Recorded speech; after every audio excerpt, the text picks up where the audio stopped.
오늘 우리에게 주시는 하나님 말씀은 사무엘상 31장 1절에서 6절 말씀입니다. 한 절씩 교독하시겠습니다. 블레셋 사람들이 이스라엘 사람들이 블레셋 사람을 앞에서 도망하여 길보아 산으로 엎드러져 죽으니라.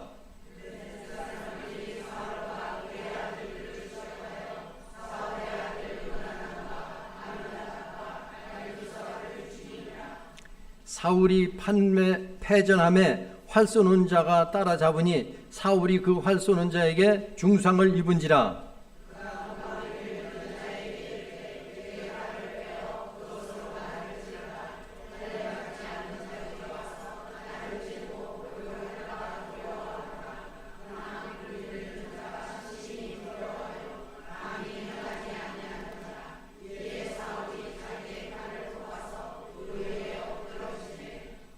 무기를 든 자가 사울이 죽음을 보고 자기도 자기 칼 위에 엎드러져 그와 함께 죽으니라.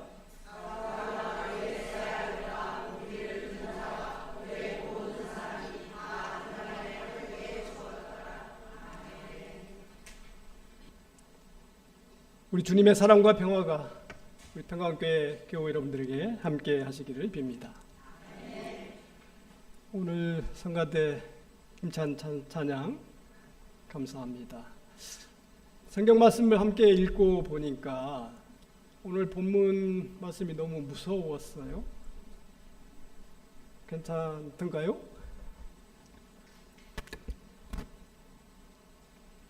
우리는 보통 충성이란 말을 가끔 하지요. 요새는 이제 충성이란 말보다도 충성도 이런 말을 쓰기도 해요. 나는 한평생 한 은행만 거래해왔다. 그 충성도가 높은 거죠. 그런데 요새 젊은 사람들은 이제 서비스가 좀 좋거나 혹은 더 큰 혜택이 주어지면 금방 자기가 지금까지 해왔던 은행이지만 혹은 뭡니까? 전화기 회사 또 바꾸죠. 성경에서 충성 혹은 충성도란 말은 곧잘 언급하는 말이기도 하고 또 그런 점에서 충성도는 우리가 하나님 앞에 결코 놓쳐서는 안 되는 중요한 개념 중에 하나라고 말할 수 있을 것입니다. 특별히 그런 점에서 이제 충성 혹은 충성도는 이제 아랫사람이 상전에게 또는 자기가 섬기는 높은 사람에게 상전에게 보이는 태도와 어떤 특별히 마지막까지도 목숨을 바칠 수 있다면 그것이야말로 가장 사람들에게 인정받는 충성 혹은 충성도라고 말할 수 있을 것입니다. 그런데 오늘 마침 사무엘상 31장에 이 사울이 세상에 자기 세 아들과 함께 전쟁을 치르다가 아버지 사울 그리고 세 아들인 요나단 그 다음에 아비나답 말기수와 이 세 아들이 한꺼번에 하루에 전사하는 일이 벌어졌습니다. 얼마나 슬프고 안타까운 현실입니까? 그런데 이제 평생 동안 사울을 괴롭혀왔던 블레셋 그들과 이제 싸움이 사실은 오늘 31장에 있었어요. 그런데 불행하게도 이 블레셋 군의 화살이 사울을 맞춘 겁니다. 사울은 전쟁을 진두지휘해야 되는 사람인데 사울 화살에 맞았으니 이제 쓰러져서 더 이상 전쟁을 지휘할 수 없는 상황이 된 거죠. 그래서 이제 나는 사울은 총이 아니죠. 화살을 맞았기 때문에 이제 곧 내가 죽거나 아니면 블레셋 군에게 이제 마지막 목숨을 바쳐야 하는 상황이 온 거죠.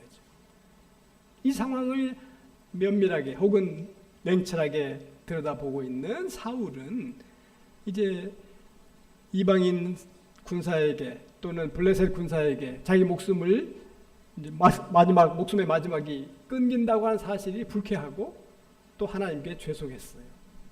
그래서 이제 뭐라고 얘기하냐면 자기 이제 사울이 왕이니까 우리 최고 통수권자니까 사울을 보필하는 이제 당번 병사가 있었을 거 아니겠습니까? 요즘 말로 하면 비서 같은 격이지요. 그래서 옆에 있는 자기 병사에게 야, 네가 나를 죽여다오. 내가 저 할례 없는 자들이 와서 내 목을 치는 거 결코 내가 그렇게 인생을 마감하고 싶지 않다. 이렇게 부탁을 하는데 그렇다고 자기 상전, 자기가 모시던 사울 왕을 네 임금님 알았어요 하고 냉큼 와서 목을 칠 수 있는 부하가 어디 있겠습니까? 주저했죠. 그러나 이제 사울은 더 이상 피할 수 없음을 알고 자기 스스로 이제 칼을 쥐고 그 칼 위에 엎드러져서 자기 목숨을 끊었습니다. 이 장면을 지켜보고 있던 그 부하 병사가 가만히 있질 않았어요. 자기 상전 사울을 위해서 또는 사울이 갔으니 나도 따라서 목숨을 바친다는 의미로 그 부하 병사도 함께 자결을 합니다. 이 이름 없는 병사의 행위야말로 충성 혹은 충성도가 높은 신하라고 말할 수 있을 것입니다. 우리는 오늘 이 말씀을 통해서 사무엘상 31장 이 본문을 통해서 아랫사람은 죽음으로써 주인을 섬긴다는 교훈을 얻게 됩니다. 자, 그런데 오늘 제가 말씀드리고자 하는 것은 사무엘상 31장에만 있지 않습니다. 우리가 주님으로 고백하는 예수 그리스도, 그분의 삶을 돌아보면 참으로 어처구니가 없습니다. 과연 예수님이 돌아가실 때 사울의 병사처럼 자기 주인을 따라서 죽는, 목숨을 바치는 그 제자가 한 명이라도 있었을까요? 우리가 아는 12명의 제자 중에는 한 사람도 예수가 자기 스승이 죽었다고 해서 십자가에 달렸다고 해서 나도 따라 주겠다 나선 사람은 없었습니다. 혹시 여러분 중에 가룟 유다 있지 않습니까? 이 가룟 유다의 죽음은 스승을 따라 죽은 충성도 높은 죽음이 아니라 자기가 스승을 팔아 넘겼다고 하는 죄책감 때문에 스스로 목숨을 거둔 거죠. 죽음의 질이 달라요. 그러면 나머지 11명의 제자들은 자기 스승 예수를 따라서 자기 목숨을 내놓은 제자가 있었던가요? 안타깝게도 불행하게도 아무도 없었습니다. 어떻게 보면 그 11제자 중에 12제자 중에 아마 베드로 정도면 예수님의 죽음에 대해서 나도 따라가겠다 이렇게 나섰을 법해요. 그가 보여준 일련의 행동 또 그의 표현을 보면 능히 그럴 만하다 이렇게 생각할 수 있습니다. 가이사랴 빌립보에서 이 베드로는 예수님께 이렇게 고백합니다.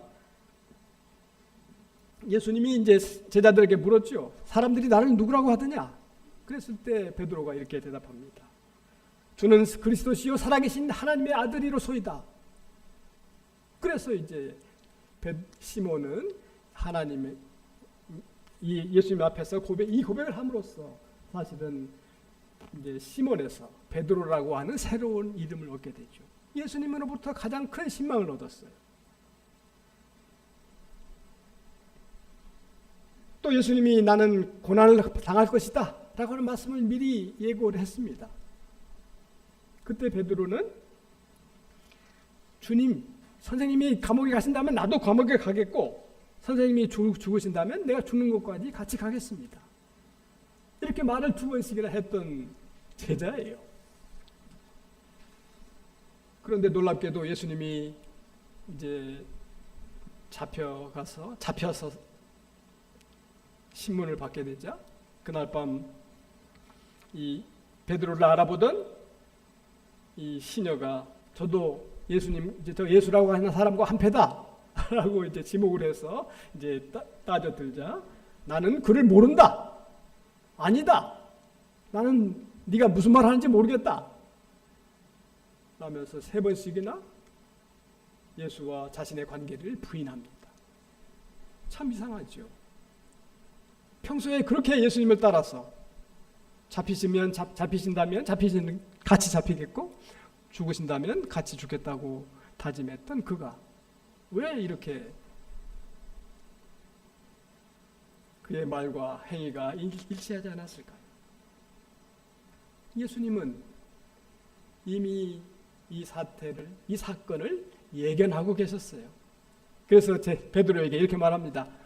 너는 오늘 밤 나를 모른다고 3번이나 부인할 것이다. 이제 여기에는 우리가 좀 지켜봐야 될 대목이 있어요. 우리는 성경 말씀을 쭉 마태복음이면 마태복음, 누가복음이면 누가복음, 처음부터 끝까지 그 내용을 잘 읽고 우리 머릿속에 그 내용이 어떻게 흘러가는지 다 알고 있어요. 그래서 예수님이 잡혀가시지만 십자가에 달려서 돌아가시지만 부활할 것을 우리는 압니다. 그런데 베드로는 당시 예수님을 따르던 백성들은 이 사실을 몰랐어요. 알 수가 없었죠. 내일 일을 우리가 5분 후의 일도 모르는데 내일 일을 어떻게 합니까? 그래서 이 베드로는 혼란스러운 거예요. 자기가 끝까지 믿고 또 끝까지 함께 하겠다고 선언했던 선생님한테, 그리고 그 선생님이 힘없이 아무런 저항 없이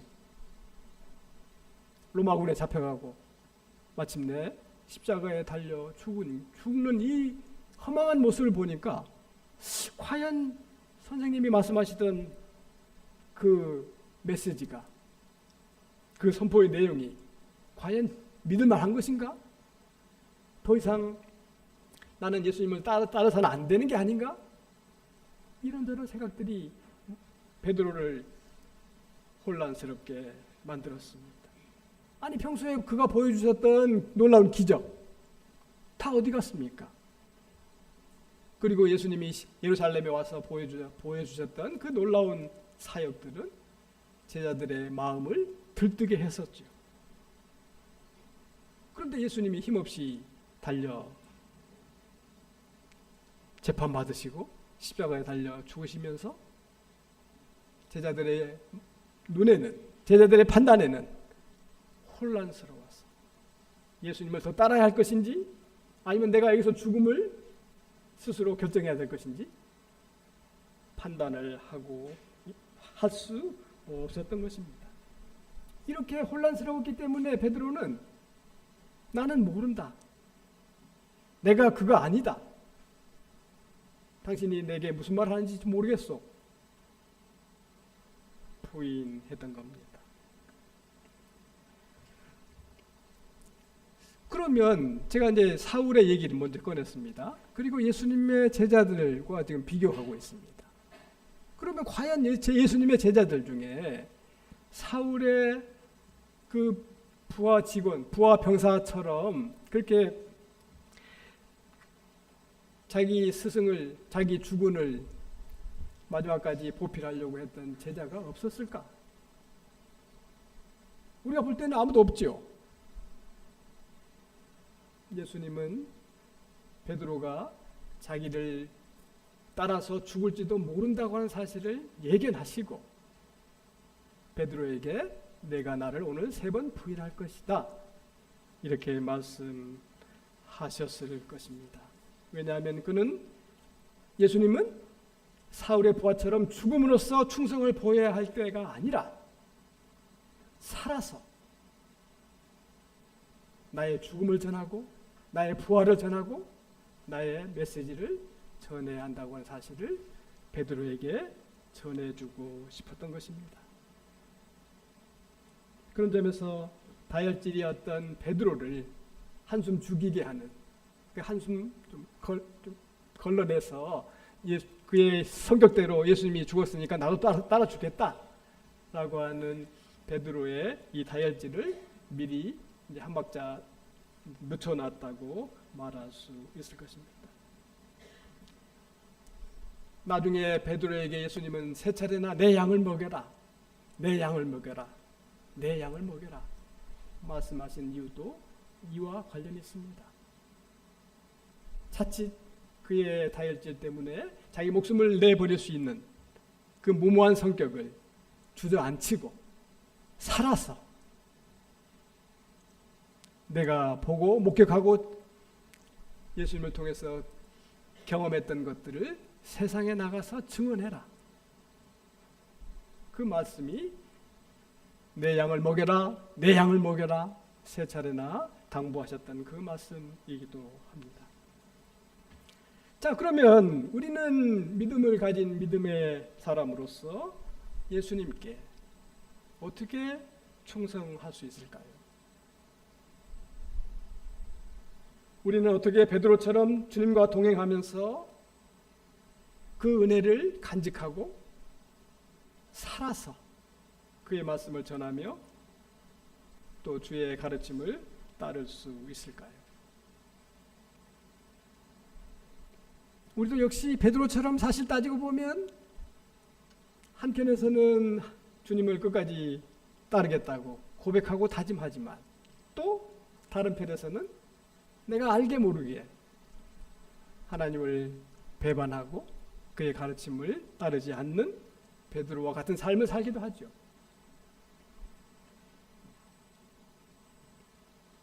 제가 오늘 여러분들께 함께 제안하고 싶은 것은 믿음의 삶에 또는 우리의 충성된 삶을 하나님께 혹은 예수님께 보이기 위해서 우리 일상에서 근신과 절제가 필요하다.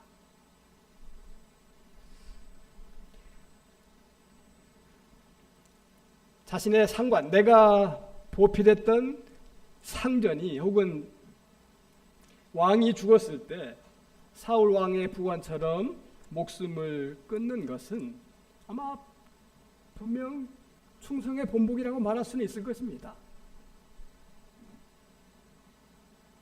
그런데 그가 이 마지막을 자기의 목숨을 아주 끊을 수 있었던 것은 자기 스승 혹은 자기의 주군인 사울이 죽었기 때문에 이제 더 이상 희망이 없다. 그 판단 때문에 그도 역시 자기 목숨을 내놓을 수 있었을 것입니다. 그러니까 여기에는 자포자기 그 패배 의식으로 이제 이 상황을 이제 확정한 거죠.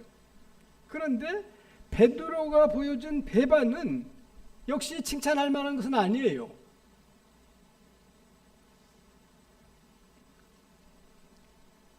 그런데 한편 이해할 수 있는 것은 베드로가 자기 스승을 따라서 죽지 않은 것은 혼란스러웠다. 아까 제가 말씀드렸어요. 명확하지 않다.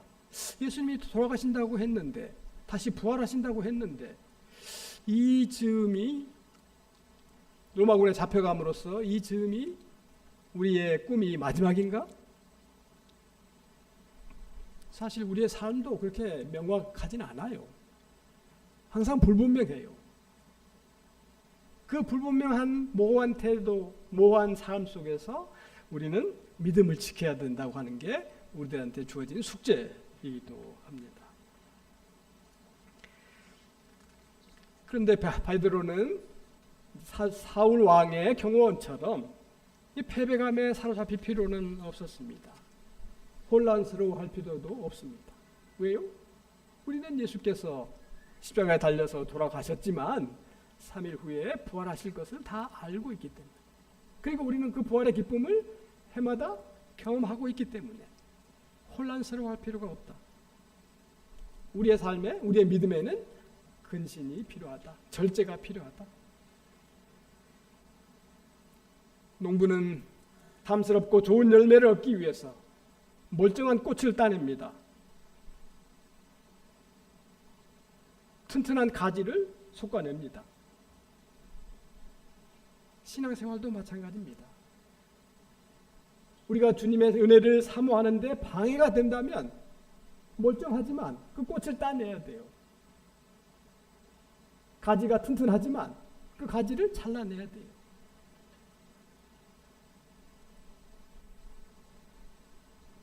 여러분들은 이 더위에도 이 주일 성수하시느라고 오늘 예배 오신 것 참으로 감사합니다. 여러분들에게 받을 복이 큰 줄로 믿습니다. 주일 성수하는 거, 오늘같이 날씨가 좀 선선해졌으니까 어딘가 가서 바람도 쏘이고 맛있는 것도 먹고 싶은 유혹이 있을 겁니다. 그런데도 여러분들은 절제하고 믿음의 근신을 해서 근신으로 이 예배에 참석하신 거죠. 요즘은 주 5일 혹은 4.5일 얘기가 나오는 반에 주일 성수하기가 더 어려워졌습니다. 주일에 날 부르는 데가 더 많아졌습니다. 주일에 대한 유혹과 또 딴 데로 빠지고 싶은 핑계거리는 날마다 늘어납니다. 이런 상황에서 신앙에 충성하기란 매우 힘듭니다.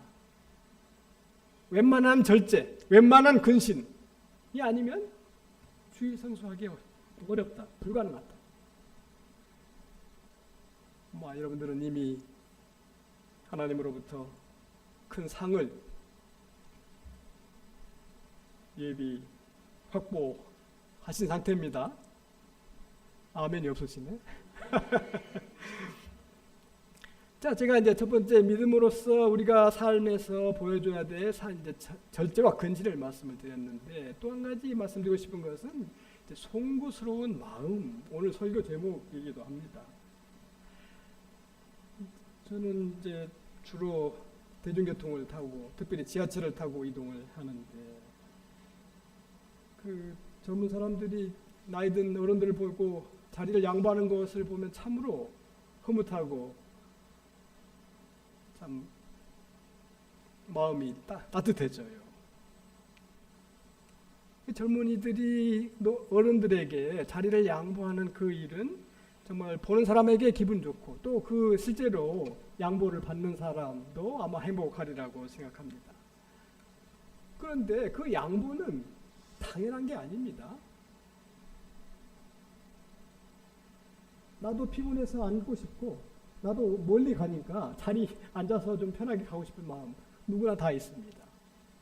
젊다고 해서 반드시 양보하는 것이 의무가, 우리는 도덕적으로 의무를 강요하지만 실제로 그게 당연한 것이라고 말하기는, 또는 그렇게 생각해서는 곤란하다.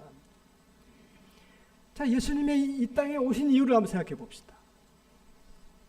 우리가 맨 처음에 신앙생활 하면서, 그리고 이제 세례를 받을 때 보통 이 질문을 받죠. 예수님이 이 세상에 오신 이유가 뭡니까? 하도 오래돼서 기억이 가물가물하십니까?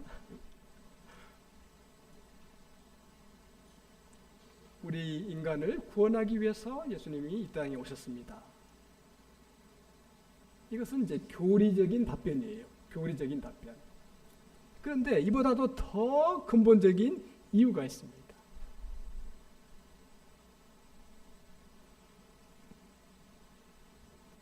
예수님은 하늘 보좌에 앉아 계셨고 하나님과 같은 위치에 있었던 분입니다. 그런데 그 높고 높은 아름다운 보좌에 앉아서 이 세상을 보니 죄의 수레바퀴에 빠져서 헤어나질 못하고 죄인의 그 굴레를 쓰고 평생을 살아가야 하는, 그리고 마침내 심판을 받아야 하는 이 많은 백성들이 불쌍해서 그 높고 높은 자리를 차고 내던지고 포기하고 내려 이 땅에 오신 것입니다. 그 높고 높은 자리에 계신 게 너무 민망해서 우리 인간들을 구원하시려고 이 땅에 오신 거예요. 그러니까 예수님이 이 땅에 오셔서 우리 인간을 구원한다고 하는 것은 교리로 말하는 목적이고, 성경이 말하는 예수님의 진짜로 오신 이유, 저 높은 자리에 앉아 계시는 것이 민망해. 왜? 그의 백성들이 죄 가운데서 빠져서 헤어나지 못하고 있는데 그 모습을 보고 있기가 민망해서, 어른이 백발이 성성한 의인이 앞에 서 있는데 민망해서 지하철에서 젊은이들이 자리를 양보하듯이 우리 주님 역시 하늘의 높고 높은 자리에 보좌에 앉아 계시다가 세상에 많은 사람들이 죄로 인해 고통받고 심판받을 것이 민망해서 이 세상에 오신 것입니다. 사실 이건 제 말씀이 아니고 사도 바울의 말이에요. 사도 바울 빌립보서 2장에 이렇게 나옵니다. 그는 하나님과 본체였다. 그는 하나님의 본체시나 하나님과 동등됨을 취할 것으로 여기지 아니하고 오히려 자기를 비워 종의 형체를 가지사 사람들과 같이 되었다. 하나님과 동등한 분이었어요. 그런데 세상을 보니 그의 우리 백성들이, 우리 인간들이 구원받지 못하고 저 심판에 해나지 못할 것을 아시고 그 민망해서 오히려 종의 형체를 띠우고 이 세상에 오셨다. 사람의 모양으로 나타나사 자기를 낮추시고 죽기까지 복장하셨다. 그게 바로 십자가의 죽으심이다. 빌립보서 2장.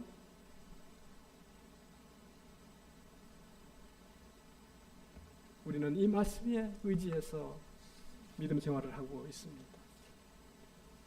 여러분, 우리가 믿는 예수 그리스도 그분의 일생을 한번 살펴보십시오. 그분은 태어날 곳이 없어서 마구간에 태어났습니다. 그리고 저 십자가의 고통 중에 돌아가셨습니다. 그런데도 우리는 그를 어떻게 부릅니까? 그리스도라고 부릅니다.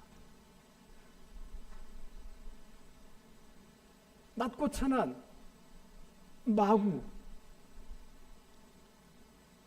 마구간에 태어나신 그분이 십자가에 달려 돌아가신 이분을 보고 우리는 그리스도라고 고백합니다.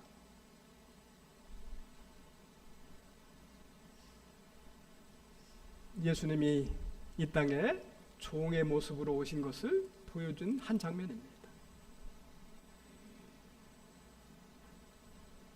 우리는 그분의 인격을 믿고 우리는 그분을 그리스도라고 고백하고 그럼으로써 우리는 하나님으로부터 구원을 얻게 되었습니다.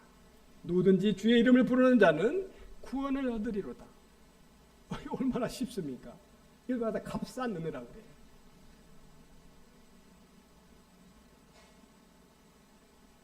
우리는 주님을, 예수를 그리스도라고 고백하는 순간 구원을 받는다. 이것은 이제 요엘에도 나오고요. 또 로마서에서도 한번 이 똑같은 표현이 나와요. 우리는 그분의 이름을 부름으로써 구원을 받는다.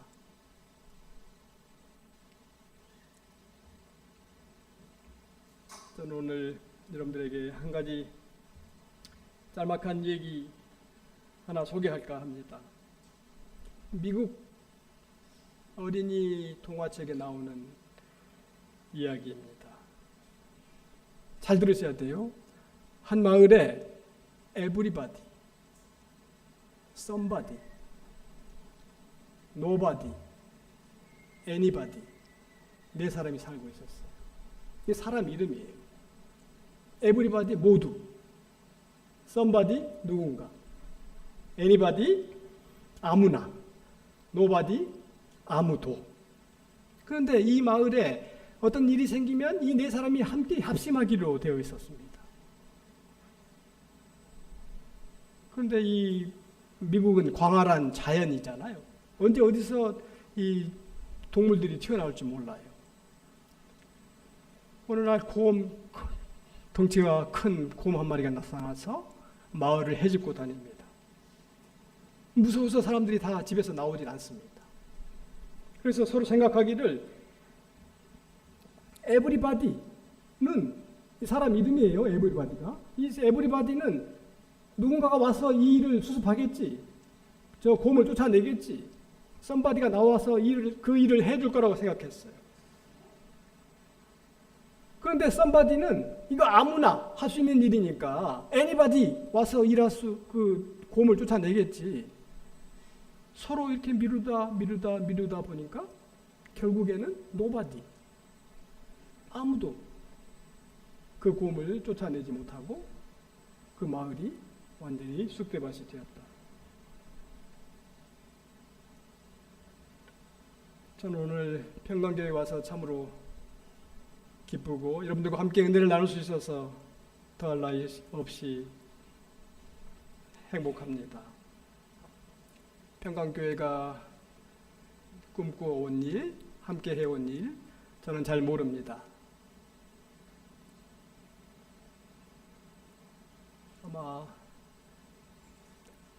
교회 역사를 보니까 여러 자세한 내용은 잘 모르겠습니다만 뭐 여러 가지 일들이 있었고, 또 최근에 우리 김현철 목사님이 오셔서 새로운 이제 선교에 대한 비전, 또 교회를 살리려고 하는 애쓰는 모습을 보았습니다. 우리 평강교회가 꿈꾸는 선교, 신앙훈련, 또는 지역사회 어떤 사업 혹은 선교, 어떤 것이 있는지 저는 모르겠습니다만 여러분들이 조금 그 성의 혹은 용의를 내주시면 좋겠다. 오늘 제가 소개해 올렸던 그 미국 동화 중에 에브리바디, 여러분들이 모두가 에브리바디예요. 여러분 모두가 somebody예요. 우리 모두가 anybody예요.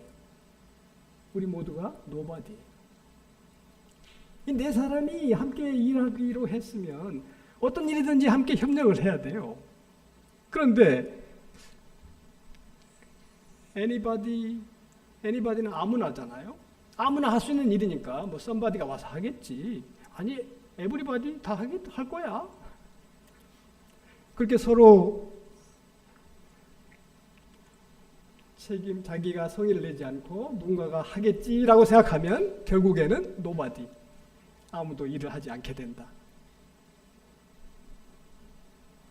평강교회가 아마 그 교회의 이름처럼, 저는 평강 샬롬이란 말을 참 좋아합니다. 서로 조금씩 더 성의를 내시고 또 신앙생활에 열의를 내신다면 교회가 더 아름다워질 것입니다. 믿음 생활이 더 활기가 넘쳐날 것입니다. 우리의 삶이 더 행복해질 것입니다. 저는 오늘 다시 본문으로 돌아가려고 합니다. 우리에게 필요한 믿음의 자세, 사울 왕의 경호원이 보여주었던 무모한 죽음, 자기 상전을 따라서 목숨을 바치는 이런 충성, 우리는 원하지 않지요. 그럴 필요도 없습니다. 그렇다고 베드로의 그 배반, 이것도 사실은 마땅한 모습이라고 보기는 어렵습니다. 바람직하지 않습니다. 우리는 주님의 은혜를 사모하는데 방해가 된다면, 또는 지장이 된다면 과감하게 절연하고 주님 앞에 정렬, 주님 앞에 서는 일, 십자가의 굴욕 앞에 당하셨던 이 십자가의 겸손을 배우고 따르면 우리의 충성은 저절로 높아진다. 특별히 그 일에 내가 좀 송구스러운 마음으로 함께한다. 그 마음을 가지신다면 우리의 믿음이 훨씬 더 가벼워지고 주님 보시기에도 우리에게 충성된 종이라고 칭찬하시리라고 믿습니다. 교우 여러분, 절제와 근신을 통해서 믿음을 가꾸십시오. 송구스러운 마음으로 주님의 계명을 따르시고 믿음 생활을 하십시오. 이것이 우리 주님께서 원하시는 가장 듬직한 믿음의 자세입니다. 하늘 보좌를 버리시고 이 땅에 오신 우리 주님께서 신령한 복으로 우리 평강교회 교우들을, 그리고 가정을, 그리고 일터를 지켜주시기를 간절히 빕니다. 함께 기도합시다.